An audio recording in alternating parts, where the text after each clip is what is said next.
everyone. Good afternoon. Thank you so much for joining the 2022 Mid-Atlantic Teaching Artists Virtual Retreat. My name is Samantha Clark, and my pronouns are she, her, and I am here representing the New Jersey State Council on the Arts. Today's workshop is Healing the Healer, addressing compassion. Let's start that over. My goodness. Right. Today's workshop is Heal the Healer, addressing compassion fatigue through art with Sharon Wise.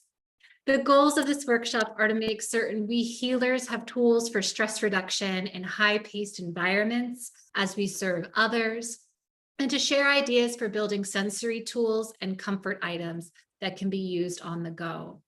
Please note that materials needed for this session include cardstock, string, scissors, markers or Sharpies, colored pencils, and stickers.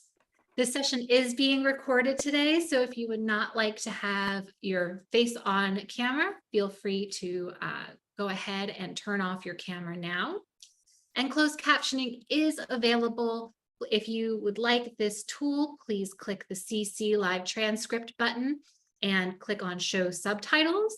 And an extra special thank you to Max, who is our captioner for today's session. It is my pleasure to introduce our presenter today. Sharon Wise calls herself a surviving spirit and is a dynamic motivational speaker, national and international artist, and award-winning filmmaker. Her life trials have led to triumphs through her advocacy and humanitarianism. She has assisted in developing training curriculums and operating protocol for American Psychological Association, National Council for Behavioral Health and Mission Healthcare Systems, among others. To learn more about Sharon, please visit the presenters page at midatlantictaretreat.com/presenters. It is now my pleasure to toss it over to you, Sharon. Hello, everyone. Thank you all for being here. And I hope you all get the ultimate experience while you are here with me at this wonderful workshop. I want you all to think about it like this. I am now in a happy place. I am now somewhere where I'm going to get some information about healing the healer, because we are the people that serve. And like Martin Luther King says, not everyone can be famous, but everyone can be great because of service. So I'm really excited to be here. And as Samantha said, I travel all over the world doing this work. I enjoy doing this work, mainly because a lot of the things that I'm going to share with you all was not available when I needed them. When I was entering systems, before I became a professional, before I got involved with trauma work and compassion fatigue, healing the healer, creating tools, resources, and things like that for people like us who are in the helping field, who are the servants. I wanted to make sure that you all knew three things. One, some of the tools and resources, the short film that we're going to see before I start my intervention, it's going to teach you three things. One, the person that's in the film and myself as the writer of the film, Letter to Naya, I was actually preparing for this work. So get your tissue out, because it is a tearjerker, but it's also an educational tool that you all will have access to after this training for free. It's just one of my offerings, one of my gifts that I want you all to have. And then two, what you're going to see in this film is someone who you may have encountered, maybe not the actual person, but someone like the person that you're going to see in this film who needs you. And this is where the compassion fatigue part comes in. And like I said, compassion, like I will say, compassion fatigue is when your heart just runs out of space because you totally identify with the person. And then the last thing that I hope that you all learn is that the person in this film, or the image or the personification of what I'm trying to transfer to the viewer, just imagine yourself being in that position and your trauma goes unaddressed, that no one ever stops by your office or your cubicle and just checks in on their strong friend. And that's where compassion fatigue can be at its best. But what I will say to you all, and I want you to take this home, one of my earlier offerings, is that trauma is real, compassion fatigue is real, but so is hope. So what I want you all to do is grab a bit of popcorn and your tissues and get ready to see this short 9-minute and 54-second film that I wrote. It won an Addy Award, a gold medal, and I got to go all over the world showing it. But I don't want to take too much time talking about it. I want you all to experience it, so you all could go ahead and cue Letter to Naya.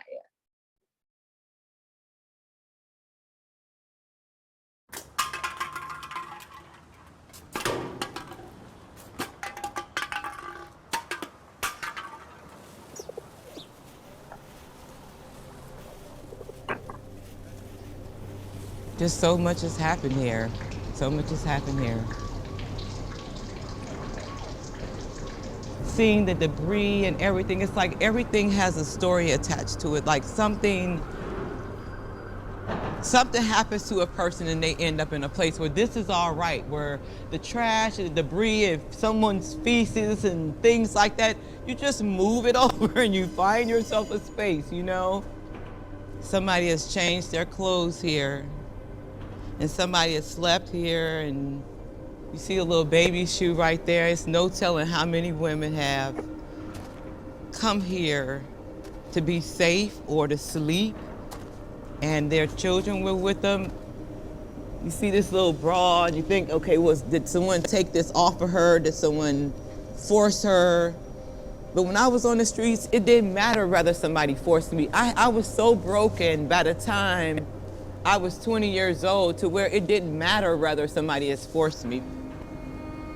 I was so numb, you know, to just so many different horrors that happen under these overpass.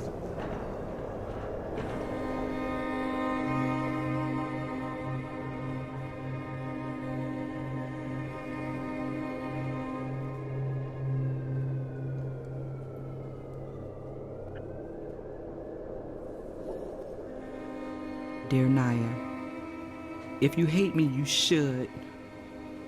You should hate me because I'm the stupidest bitch in the world for giving you and your brother away. I tried so hard to keep you both. But don't you worry about nothing, baby. God got you and Teddy. I love you so much. I tried so hard to keep y'all, but Mama couldn't. You looked so beautiful before I took you to that church in the snowsuit that I stole from Sears. I only wanted a better life other than this homeless shelter and the Peter Pan bus station for baths. I'm so ashamed. I hope someone kills me for what I've done. I hope God kills me for what I've done. Maybe I'll help him. You know I tried before, lots of befores. I'm so sorry I left your brother in the hospital, but he's gonna be safe there. I know someone's gonna get him and he's gonna be safe. Damn.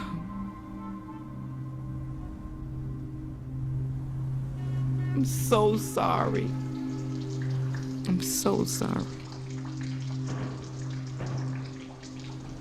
People might say, well, who in their right mind would come to this? This was a sanctuary compared to where I grew up at. Your mother boyfriend sexually assaulting you, and then you have no one to tell because your mother don't believe you.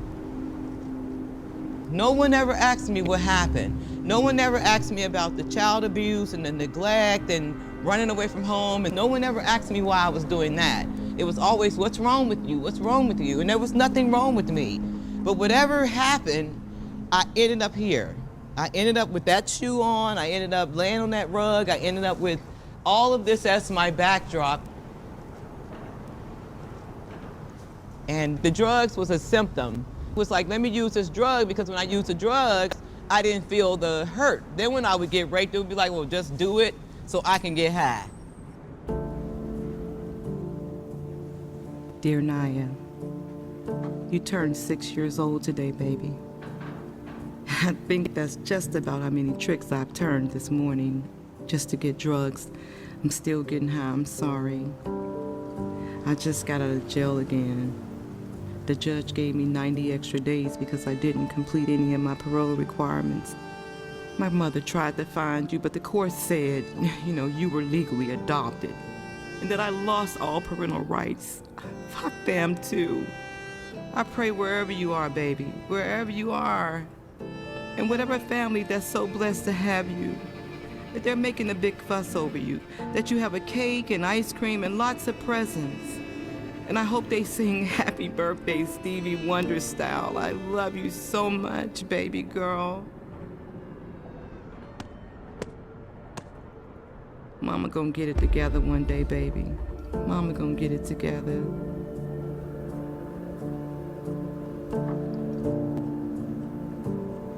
I got locked up in '89, stayed locked up till '90. Somebody asked me what happened. They weren't that, what's wrong? What's wrong with you? What's wrong with you? You gave your kids away. Girl, what's wrong with you? You know, it wasn't that, it was what happened.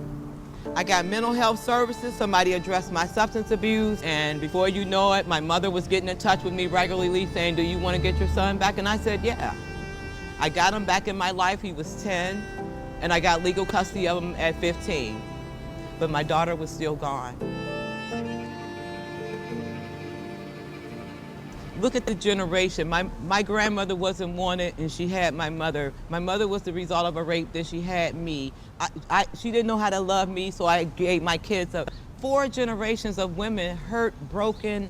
Look at everybody that got affected. My children were in foster care because of what happened to my grandmother. And now, hopefully,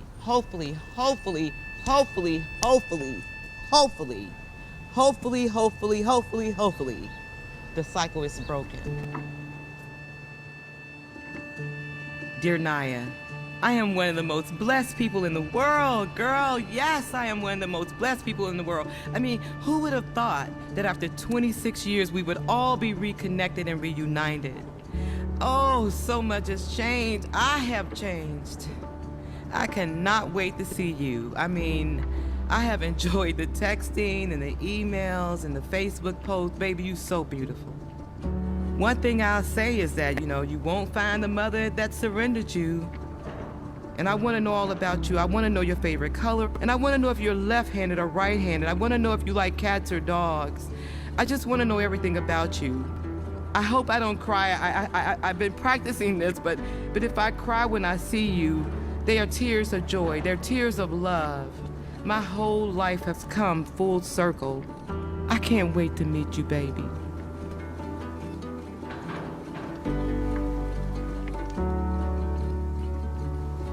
Even in this cold, these little buds are coming out. They're trying to grow, and this is what I'm talking about. In all of this debris, there's a blue jay over there. There's flowers growing, and my recovery started long before I got from under this bridge. Because the bridge and the overpass and the cutting and the drugs were all a part of the recovery, if that makes sense. And what I mean is that just like this bud, amongst all this filth and all of the cold and the snow, is still trying to live. I'm the flower that's gonna bloom. I'm the flower that has bloomed, but I have to continue to water and nurture myself by letting my soul be free of what happened. Some of it wasn't my fault, some of it was my fault. The main thing is surrendering my children. I always say what's my fault. You know, with my son, I remember the night I took him.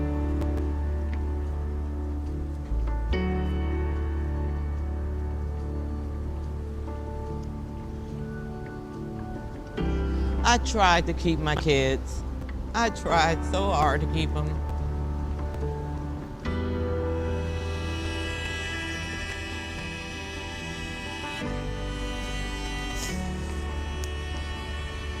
But I'm glad I'm here. I'm glad I'm in this space because I have to let some things go. I have to let my soul be all right with what happened.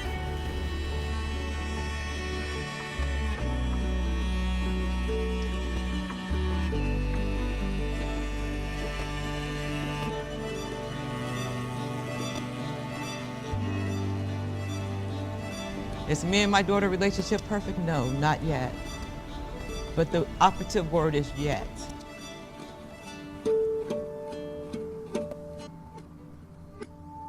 Yeah.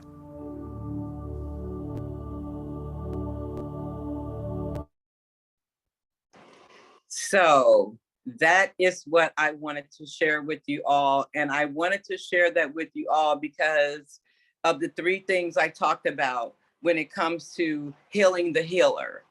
As you see on the film, I'm an advocate, an artist. I go all over the world doing this work, but I had to let my soul be free with what happened in order for me to be the person that I'm here today at this workshop, which I am so grateful for them for even selecting me. It was a very competitive process in order to even be a speaker here.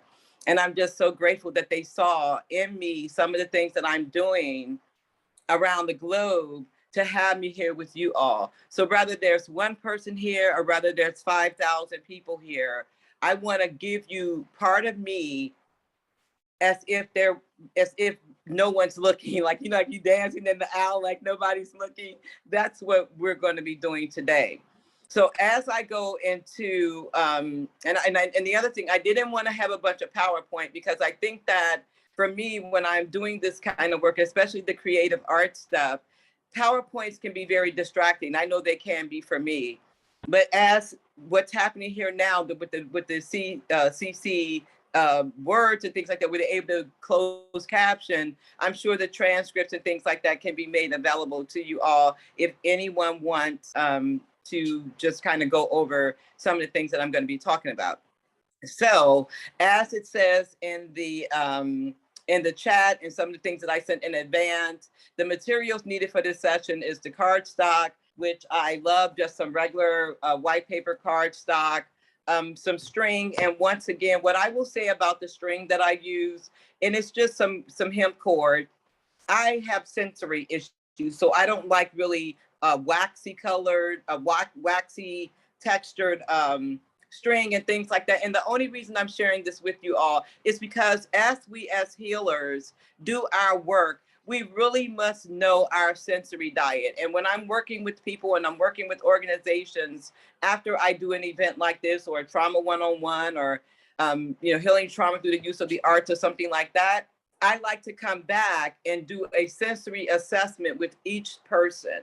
And the sensory assessment, they teach you about the things that you like when it comes to your senses. I like a textured paper, so my paper is kind of textured. I like a hemp string. I like vanilla smells. I like, different things in my topography when I'm looking out my window. So I have a higher chair when I'm doing this and a lower chair when I'm doing that.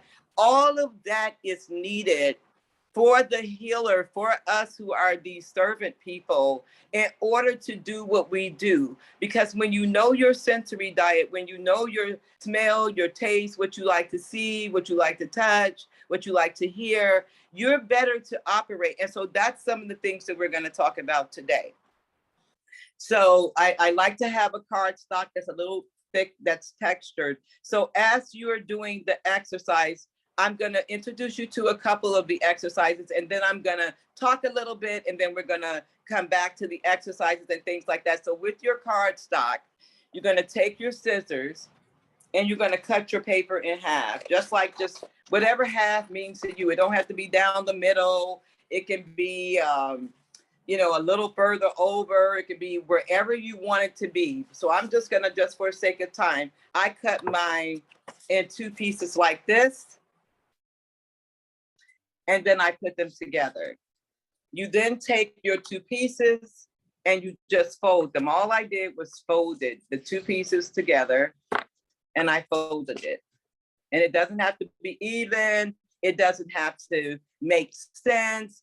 The thing I want everyone to do is just to relax and not try to color within the lines, because some things aren't colored within the lines. So once you get your two pieces and you got them together, that don't have to be perfect, you're going to take your stapler, and I know it doesn't have staplers on here. It says just the scissors and the string, but you could take a stapler and you can staple it here, or all these supplies that I have here, I got from the dollar store. You could take a hole puncher from the dollar store and punch a hole in there, and one here. Then what you're gonna do, and like I said, so you have your cardstock, your string, and your scissors, you don't even need a stapler or a hole puncher. You could take your scissors very carefully, because scissors are very sharp, and you could punch a hole in them with your scissors. You just wiggle them around, put your finger here very carefully, and you wiggle a hole in until you get a hole through there. See, you made a hole there with your scissors. And then you take it, go down a little further from this hole, and you can make another hole. Very carefully with your scissors or a hole puncher or whatever you have. And you're gonna make a hole there. Now you have 2 holes, and whether you staple it here or you use your 2 holes here, you're gonna then take your string, take a piece of string, because you can cut it to size. Remember, you can make your string very long, because you could cut things shorter, but you can't cut things longer. And then you're just gonna run them through the holes that you made in your paper, in your cardstock. Tie it up like that. I'm gonna show you on screen. And now you have, it's closed your little book that you're making with your cardstock, okay? And then you do it again on the bottom level. Like I said, you just cut a piece of string, whatever color you have. You might even have an old t-shirt around the house. You could cut the very edges of a t-shirt and use that, especially if it's a t-shirt that you have that's part of your uniform, or maybe it's something that you wear to work, that sometimes it's just your happy t-shirt. It makes you feel happy when you wear it. And it's one of your old ones. So you're gonna run the other string through the other hole that you made, like that. And then once again, you're going to tie that up. So when you finish, you end up with a little book with strings on it, okay? And it's got little pages here. Then what you can do is you take another piece of your cardstock and you cut it like that, and you have a piece that looks like this. Once again, you're going to take your scissors and make a little hole there, or you could take a hole puncher. Like I said, you can get them at the dollar store and make a little hole there. And with another piece of string, you're going to run that through that hole.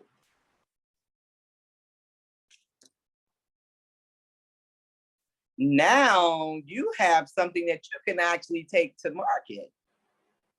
Tie that string through that hole, and now you have a bookmarker.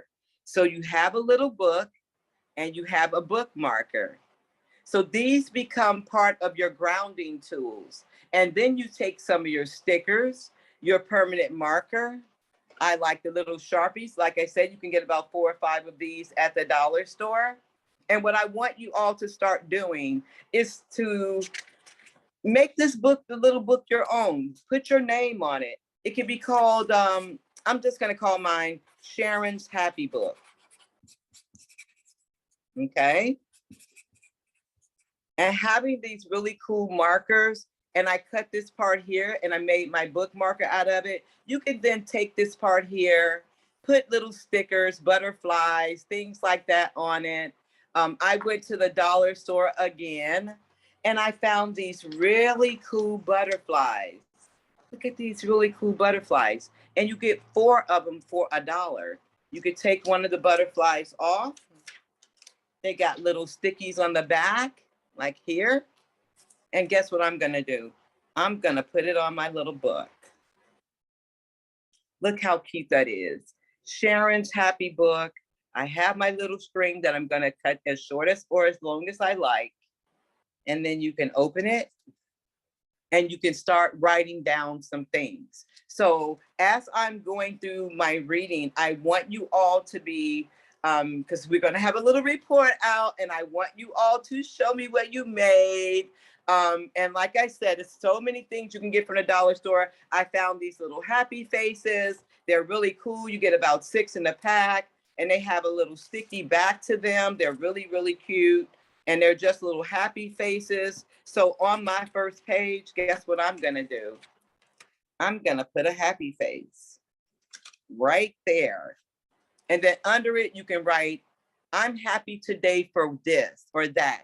And it could become your gratitude book. It could become the thing that you look forward to when you get up in the morning, because you start to think about, I wonder what I'm going to write in my happy book. I wonder what I'm going to be grateful for. You know, is it the girl that puts the extra napkin in my McDonald's bag? Or maybe I get an extra sauce from the Taco Bell girl. You know, all these little cool things that you can write in your happy book. And you can take it to work, which is why it's so cool. And I'm going to show you all some other resources and tools that you can have. Things you could even cut your book in half and make it smaller so it fits in your pocket, or it fits in your pants or your dress pocket or your pocketbook. Things that you can get through too quickly when you are feeling overwhelmed at work. So while you all are working on your little book or your bookmarker, you still have your bookmarker, that you can take another one of your butterflies or stickers or whatever you have, and you could take that and you can also apply that to your bookmarker. Now your book and your bookmarker have these really cool stickers. And I know a lot of times when we think about stickers, we want to go and get the little small ones and things like that. But I'm telling you, and I get no kind of kickbacks or payments or anything from the dollar store, but they have some really cool things, especially like the butterfly, or you might decide to get some cool letter stickers and things like that, where you can spell your name out, or someone you care about, your child, your grandchild, your pet's name, and you can also put those on your little book. So as you're working on that, I want to share just a few things with you all. Essential employees devote their careers to helping people who need them. Sometimes their efforts go unnoticed and unrewarded. Protracted exposure to secondary trauma is the cause of compassion fatigue. So when I'm talking about secondary trauma, or what you may know as vicarious trauma, it's the witnessing, it's the being at work or being in a particular industry where people are coming to you for something. So a lot of my clients are, you know, psychiatric nurses, large hospital systems. I train law enforcement. I train social service workers, homeless outreach workers. I train so many what I call my essential heroes and sheroes, those front end people who, someone asked a question, give me 1 minute here. Is on to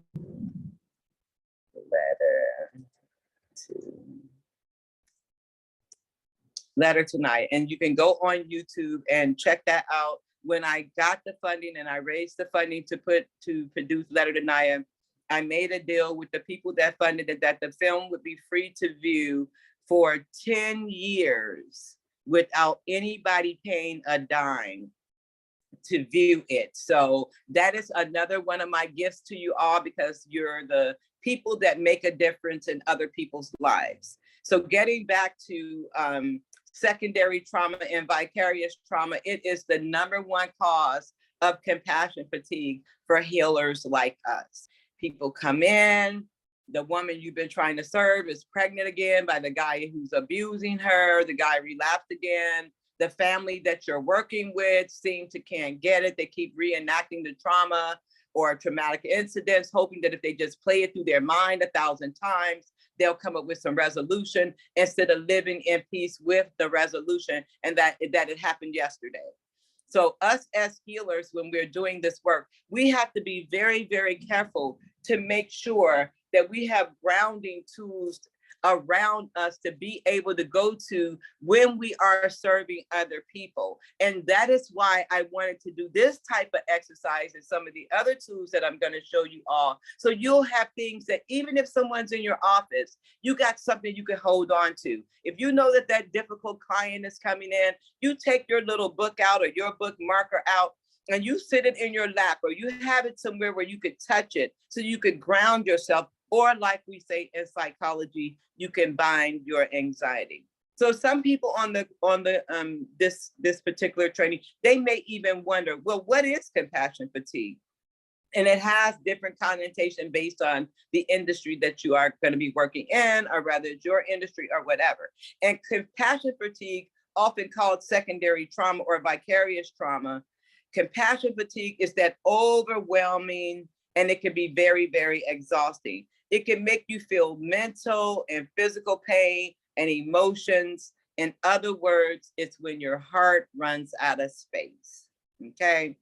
Unfortunately, the cost of being overly empathetic and open to the sufferings of others, especially if internally there is unaddressed trauma, the more likely a person feels the suffering personally of someone else. Now, I am not saying that people on this in this training safe space has unresolved trauma.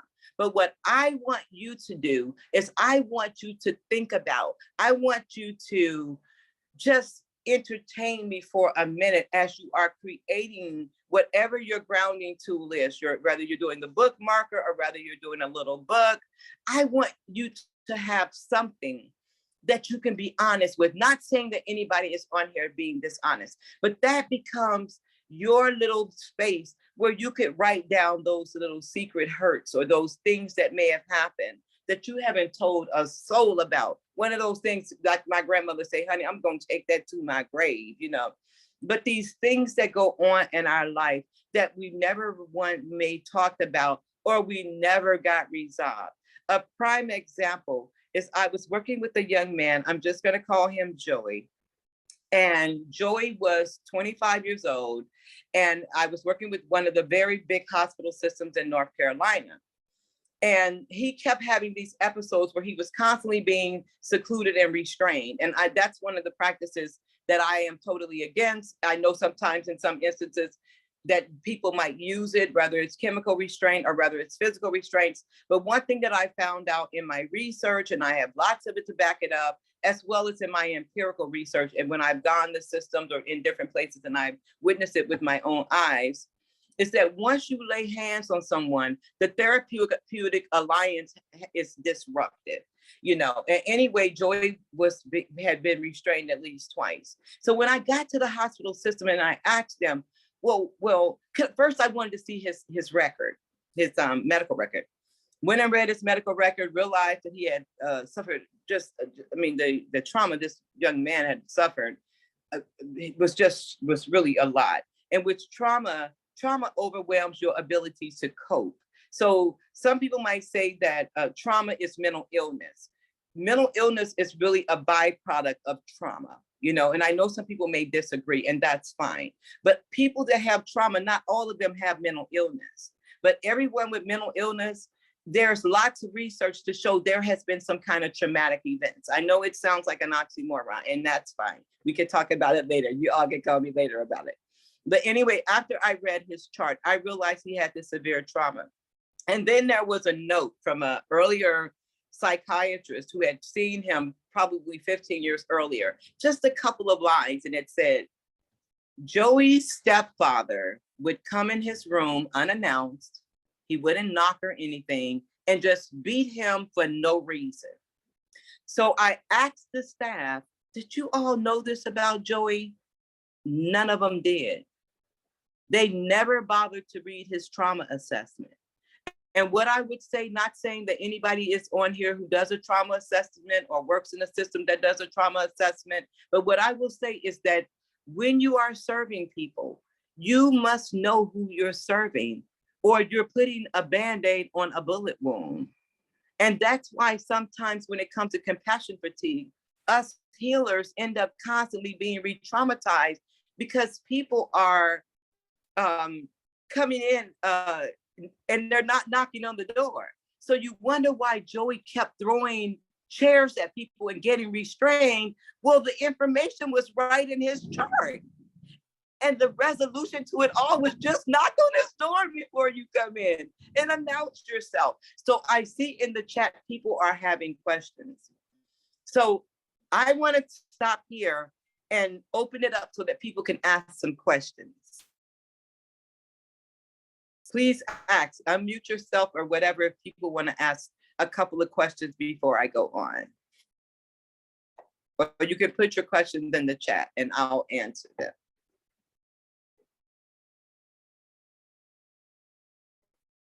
Okay, well, no one has questions right now. So that, okay, go ahead. Oh, I completely agree with what you're saying about the answers are in the chart.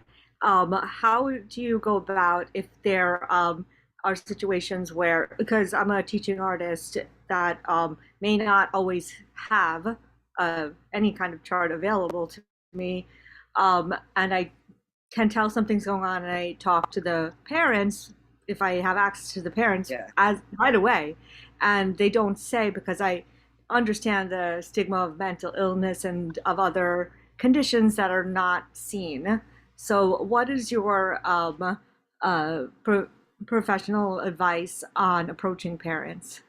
My professional advice, and this isn't to everyone, and I know it's not a one size fit all, but when I first started training as a artist who was going to be doing this work, the healing work for front end youth, the teacher or things like that, is I learned about color therapy. I learned about shapes and things like that that a person would use in their art. And a lot of times what I would do is I would start the artist session with that. Like I would ask them, okay, everybody, you could come up here and you could choose the colors that you want to do your exercise or your project, or you could choose some paper and things like that. Colors tell a lot, as well as images, things that people are drawing. Because what I found out in doing this work is that a lot of people's trauma happen pre-verbal. They happen before they have language. Or if it happens after language is developed, the thing about trauma is that it affects the Broca's area of the brain. And what is the Broca's area responsible for? Language. People lose their ability to communicate. So when you are doing artist workshops, I would encourage you to look at what people are creating. Because if it's going to be a long-term creative artist and artist, teacher, and client or customer or person experience, if you do see something that's going on, or before you even know something's going on, because in trauma, in the work that I do, I assume everybody's got a trauma history. That way you're treating people with compassion. But because I've addressed my own trauma, the compassion fatigue is very minimum. I don't overly empathize with someone who may be struggling because I see that that's me in them. I'm no different from those that I'm doing these sessions with. And when I see these little indicators and things like that, I don't try to serve someone and I'm not prepared to serve them. If that option is open to work with the parent or work with the school or whoever your client base is, whoever's the leadership, or however way that person ended up in your workshops or your teaching sessions and things like that, I would try to get the word to someone that this person might need some other resources. I wouldn't call it therapy, or this person's having some challenges or whatever. I would just say this person needs some other, in a very happy place kind of way.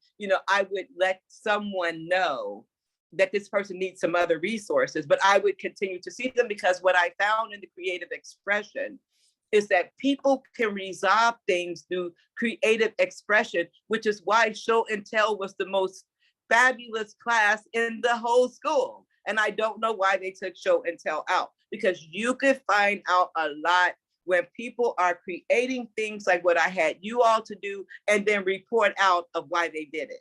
That's another space for you to gain information, because if you can, I don't care if it's 2 words, oh, I just did it. That's some information that you can then use to build upon. And then maybe some of the things that you give them, it might be a little extra homework, or maybe you'll have them to stay afterwards or something like that to help you wipe the blackboard down. And that way you can pick and get you some other little nuggets here and there while you're working with that person, and get these things and these answers that you're looking for. So life direct trauma, compassion fatigue can be caused by a single exposure or caused by a period of time from those we serve whose causes us to be triggered by those we are trying to serve in a way where we cannot resolve them while we're in the room with that person, which is why having your little sensory tools, things you can ground and bind your anxiety when you know you're going to probably be overwhelmed, or maybe you start to realize when certain days or smells, that's where that sensory diet comes in at. Certain textures, or maybe you're working in a certain room or something that reminds you of something, you have your grinding tools, okay? You have those things that you can go to, your go-to things for making your little book or your bookmarker and things like that. They become those things that you can use. Compassion fatigue can sometimes mirror PTSD.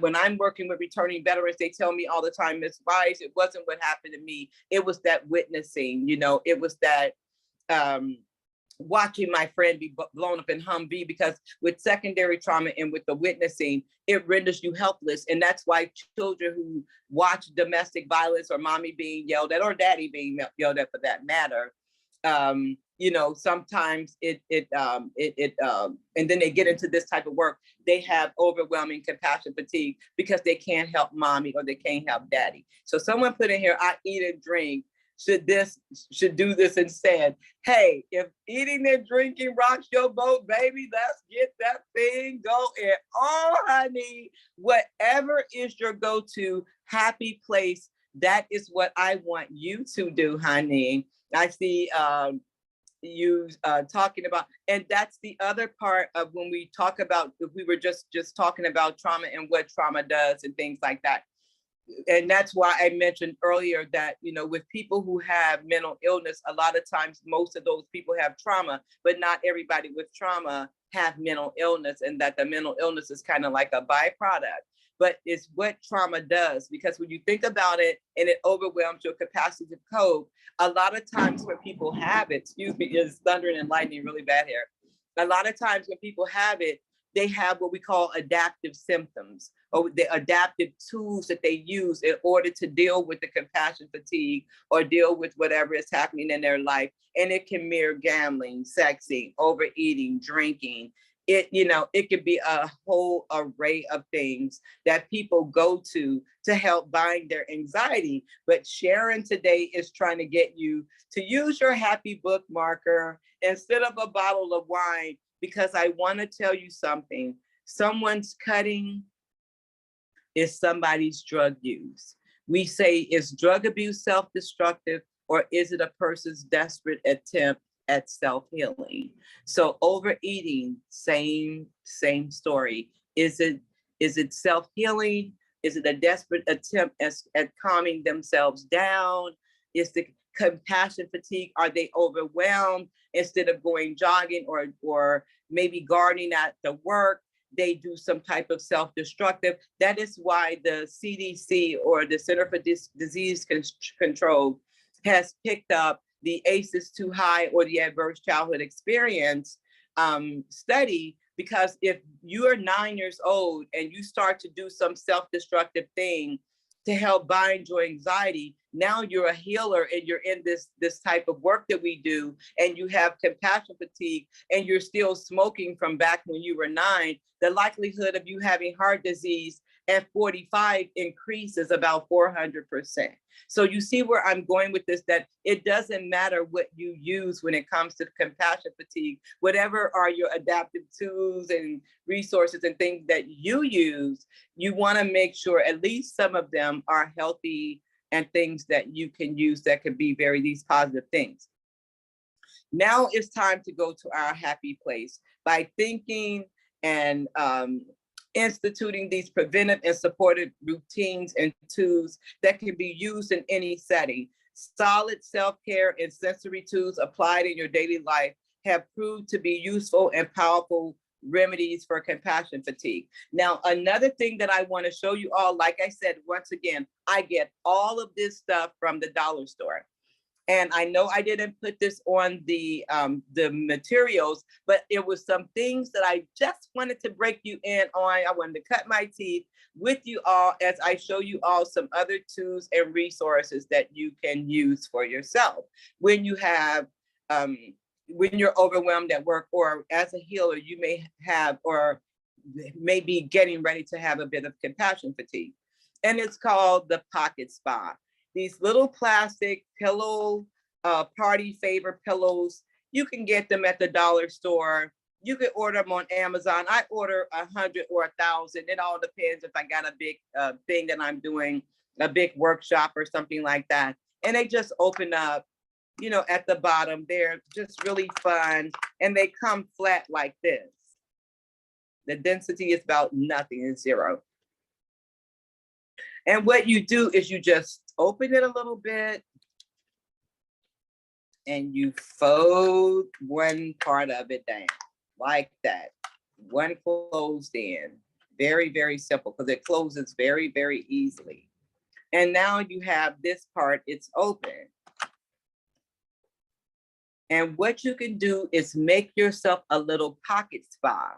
A pocket spa is something like a little spa that you put in your pocket. Once again, it has the same purpose as your other healing tools or sensory tools or binding your anxiety or grounding tools that you can have. And what I did is I found some of these little candles. I think I got 6 or 7 in a package at the dollar store. And I just put it in my little envelope here. Okay. And then I found these cute little bottles. I got 6 in a pack for $1.25. And I just put me some body butter in here or some organic bath salt. Once again, talking about sensory. You may like a rougher texture or something. Maybe you need something and you have access to water and you can wash your hands. Or sometimes you can just put your favorite body butter or lotion inside of your little bottle. And that goes in there like that. And hard candy. I get a whole bag of these, about 40 pieces for $1.25 at my favorite dollar store. And this also goes in my little pocket spa. And then you close the end.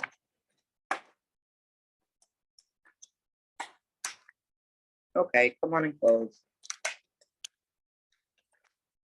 Now you have a little pocket spa, something that can go right in your pocket or right in your purse, or maybe you're a supervisor and you have other artists that you are serving.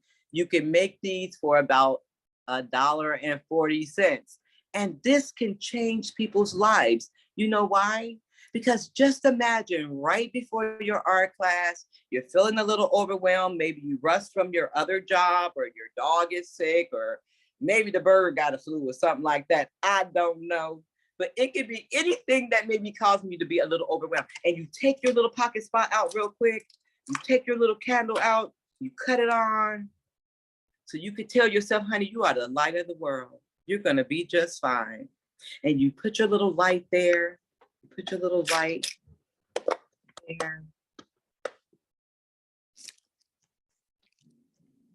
And then you open your little body butter and put a little body butter on your hand. Smell it. We're talking about sensory now. Smell it. And that smell says, sweetie, in about 2 hours, you're going to be finished with your class and you're going to be home cuddling with your dog or your husband or your woman or your man, whatever, your kids, with your favorite bowl of ice cream. And then you pull out your little hard candy, hunty, and you suck on it for a little while, because research has told us, especially if you look at some work that Dr. Bruce Perry has done, Dr. Daniel Pink, or Dr. Felitti has done, it will tell you that when you suck, it's repetitive. And repetitive rhythmic movement helps you calm yourself down. That's why I'm sure some of us got, you know, that person that's always twirling their hair, or their foot just be going under the desk, or they rock or something like that, because that rocking and that repetitiveness, it helps you calm yourself down. So that's another tool, another resource that you have, your little pocket spa that you can make for little or nothing to help with your binding of your anxiety. You can also get these little magnet pieces. You can get about 6 or 7 in a pack at the dollar store, where you could take your book, or you could take your bookmarker, or you could take one of your butterflies and you put it on the magnet. Now you have a little butterfly magnet to remind you about the transformation that you're going from one place in your life as you become more healed and things like that. You begin to understand compassion fatigue. You begin to understand what triggers you. You begin to resolve those past traumatic incidents. And now you got a really cool butterfly. The whole thing costs about 96 cents to make. You can make all of your other artist teachers one, or you could punch a little hole in it and add a little key ring to it. Now you have a butterfly key ring. You could also get these really cool frames. Once again, I get these from the dollar store, and you could write little affirmations inside of them and slip it right back inside. It has these little hooks here. You just unfasten it, open up your little frame, pull out the same paper that was in there, turn it over, get your marker, one of your markers. Sorry about the ambulance. And just write, "You are loved." If you got some small stickers, you may put one on there. You put it back in your frame, seal it up, tighten up your little clips on the back, and now you have a little framed item for less than $1 that you can sit on your desk and you can touch it and know that you're gonna be fine. You don't have to get overwhelmed, because the little boy who's always saying mean things to you when he comes in, and his parents never stay for the session, whatever that thing is that causes you to have compassion fatigue, that you can do that. So don't let burnout be your friend. You want to burn up. You could write a letter to yourself, 49 cents, get you some little cards, write a letter to yourself. I love you, mail it, put a stamp on it, and mail it in 3 days. You'll get something really cool from yourself. We only have about 3 or 4 minutes, but I want to open it up for questions. So anybody got any questions for me?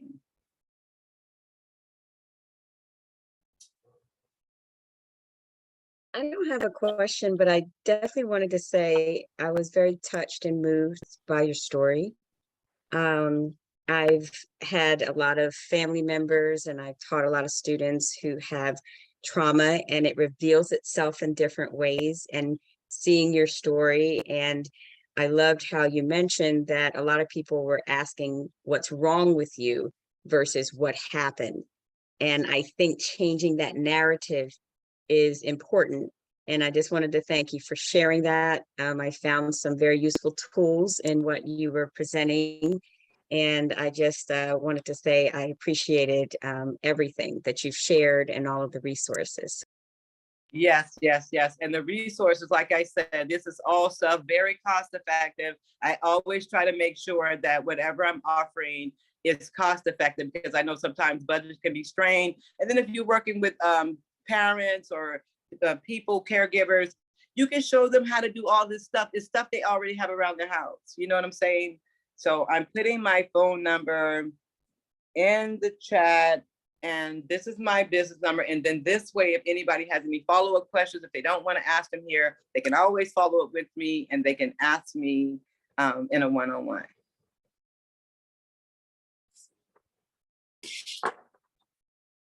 Don't forget, you are the light. And if you want to cut your light on, you can.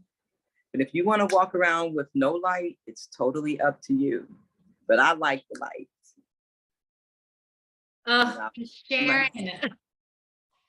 What a wonderful way to end. Such a beautiful sentiment. Thank you so, so much. I know I'm taking with me this idea of the sensory diet. Oh, I love that about what works for me.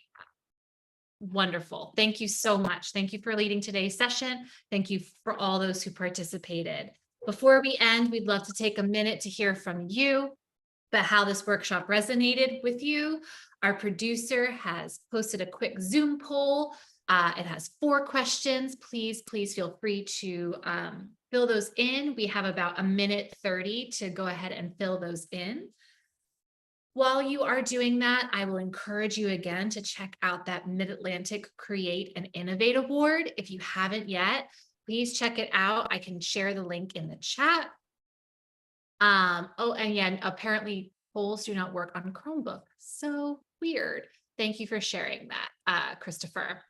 And then if you haven't checked out the Mid-Atlantic Create and Innovate Award, it is a chance for teaching artists in the Mid-Atlantic region to win a $1,000 cash prize.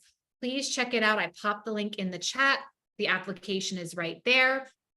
And yes, there is more than one award. So we are hoping possibly to get one from each state or region. Hope that's the hope we're wishing.